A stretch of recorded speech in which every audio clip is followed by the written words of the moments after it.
Hello పిల్లలు చూసారా పాపం అమ్మ అమ్మ అని పిలుస్తూ ఉంటారు. ఎప్పుడు చూసినా ఏదో ఒకటి అవసరం అయితే వాళ్ళ అమ్మ అంటే పడుతూ ఉంటారు. సో అమ్మ గనక పలకలేదనుకోండి అలా అలుగుతారు, కొంచెం కోపం వస్తుంది.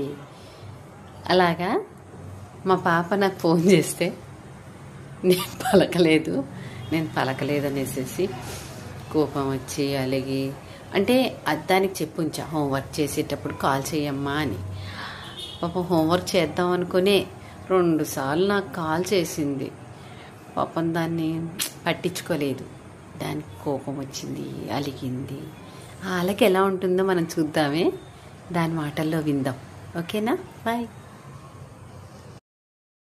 అమ్మా ఫోన్ ఎత్తే ఎంతసేపు తీసుకుంటాం? హోంవర్క్ చేసుకుందాం. ఎంతసేపు? ఫోన్ ఎత్తట్లేదు. 2 times ఆల్రెడీ కాల్ చేశా. ఏం చేస్తున్నావు? ఏదేవో చేస్తావు.